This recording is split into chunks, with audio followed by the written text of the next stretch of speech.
Hi, my name is Guadalupe Afalos, and this is my presentation about censorship in schools, with a focus mainly on book challenges, restrictions, and bans. Some of the stuff we're going to be talking about. First of all, we're going to go through an overview of what book banning looks like in the United States with articles from PEN America and MLive. We're going to talk about labeling theory and how that relates to book bans.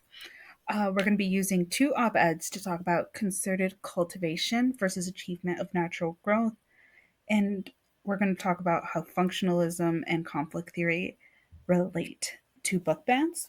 And lastly, we're going to talk about real world consequences with photos from Dearborn Public Schools to talk about how all of these things come together to affect our communities. So, this is an overview of book bans in 2023 by PEN America, which is a nonprofit that focuses on the freedom to write, creative liberty, as well as freedom of speech. So, in 2023, this was the highest number of book bans across the country in any year. They reported 1,557 individual titles banned across the country. Why does this matter? It matters because of the topics that are being targeted. 30% include characters of color or discuss race or racism. 30% include LGBTQ characters or themes. And 42% of these banned books include topics of health and well being, such as mental health, sexual education, substance abuse, or abusive relationships.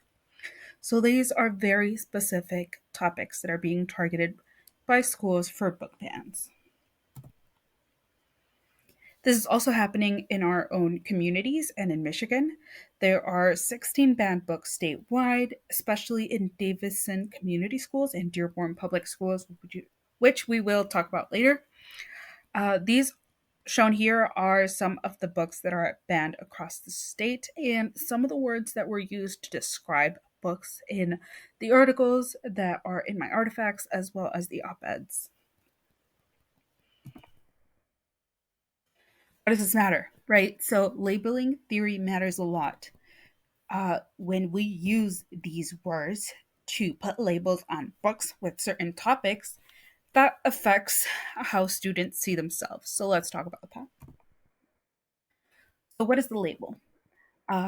These are the topics that are being targeted by people that want to ban books. LGBTQ topics are being labeled as groomers, twisted, sick, inappropriate.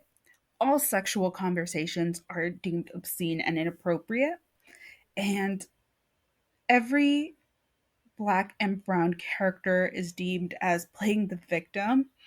Uh, any topics relating to racial history are not seen as valid as the general white history is seen. So how does this affect students when we put these labels on these topics? This affects LGBTQ students, it affects Black and brown students. It can also affect students that have been bullied, physically, sexually abused, and even sexually active students that feel like they're being ostracized for just being sexually active. The outcomes for these students is that they are being labeled as harmful, as bad, as twisted, obscene, inappropriate. So, what happens when we label these students? Uh, this can cause bullying in schools, with schools basically acting as a bystander because they are banning these books, labeling these topics without providing any help or resources to these students. It can be a self-fulfilling prophecy for these students. When you label these topics and these students as harmful, they have low self-esteem, can cause low participation and worse academic outcomes. We've seen this throughout class as well. When students feel like they are being mismatched in their classrooms or in their teachers and their identities aren't being acknowledged, they tend to not ask as many questions, not be as active, and teachers also tend to have a more negative view of these students, which can also affect student outcomes. And lastly, all students have a lack of communication and emotional intelligence skills because they are not allowed to interact with these topics. Uh, so, what does concerted cultivation have to do with this?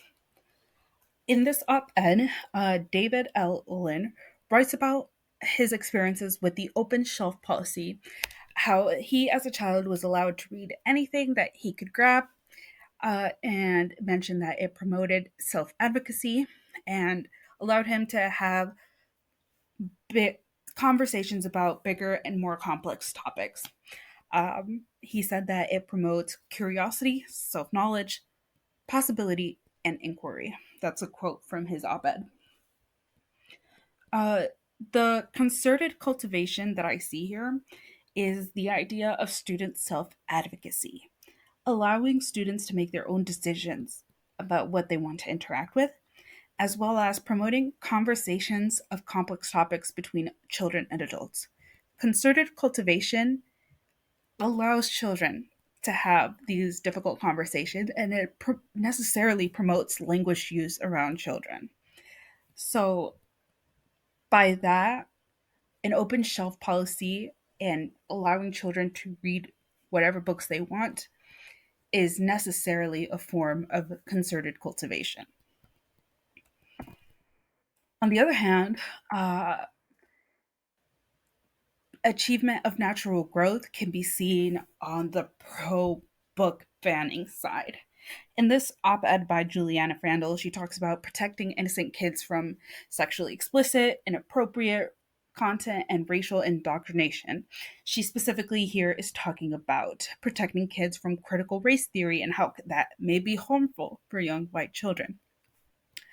She talks about making parents should be allowed to make decisions for children to protect them from certain ideas. They are expected to obey and not ask questions, which is related to achievement of natural growth. You can see this in how people that want to ban books want to avoid having conversations about complex topics. They expect to put a certain ruling on what books and topics can and can't be talked about, and students are supposed to obey and not ask questions about this. So, in conclusion,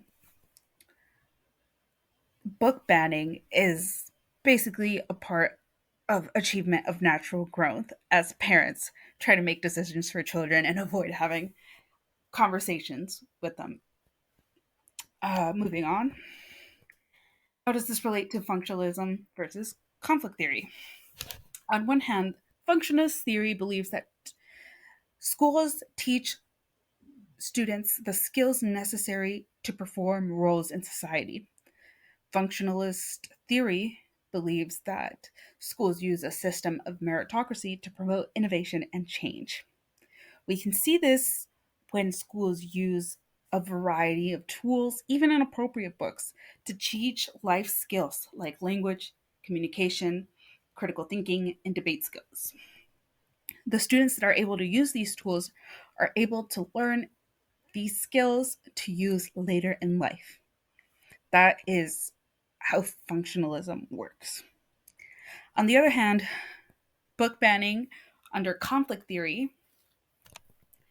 uh, conflict theory is when schools are supposed to teach students the values and ideologies of the people in power in order to keep some people powerful and some people disadvantaged. Book banning does this by labeling disadvantaged students and ostracizing them. And this promotes obedience to authority and listening to what the administration, what the parents think are valuable topics versus harmful topics. So those are the two sides of book banning: functionalist theory versus conflict theory. All right, so how does this all come together? These are images from the Dearborn Public School District, and here we have two different groups of people. One of them is the Protect Our Children group, and then there is a trans youth and an ally teacher protesting on the other side. There is the Parent Coalition, which is pro book banning, and the trans youth, as well as the teacher, which are anti book banning. This happened in Dearborn as parents and the general community wanted to have more control over what their children were reading. They didn't want children to be exposed to certain ideas, in this particular case, LGBTQ identities, characters, and topics. So we can see that this here is an example of achievement of natural growth parenting. Basically, putting your ideas about what is valid and what isn't onto your children, not wanting to have conversations about these topics, and just expecting obedience. Like, basically, you can't read this because I say it's wrong. And that's the end of the conversation for parents under the achievement of natural growth. You can also see conflict theory where these parents are trying to put LGBTQ people, quote unquote, in their place. It sends a message. If you label LGBTQ kids as harmful topics, you can keep them from participating in schools. You can keep them in the closet.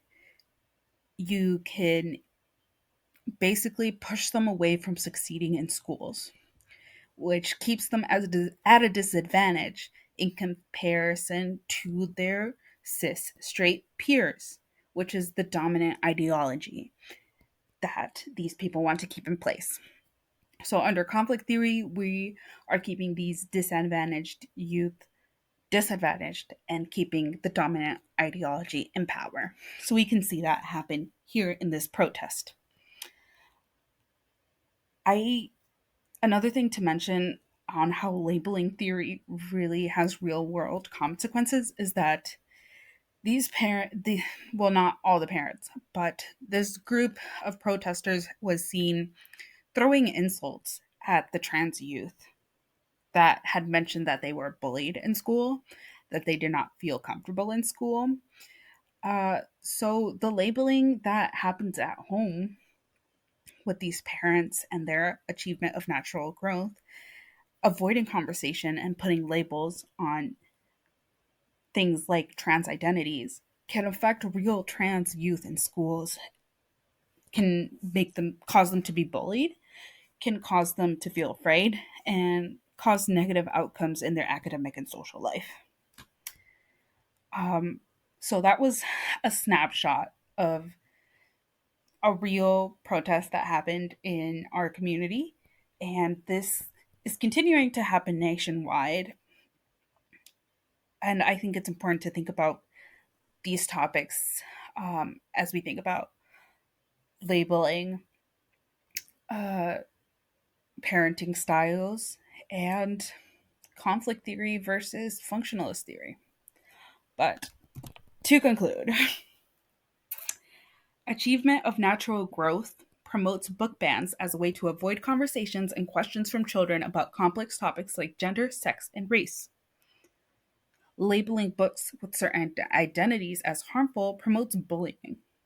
An environment of bullying, negative labels, and negative teacher interactions can lead to negative academic outcomes for disadvantaged students. And banning books serves a purpose under a conflict theory to keep students of certain identities in a disadvantaged position within the school. I think these last points really sum up what I'm trying to say throughout my entire presentation.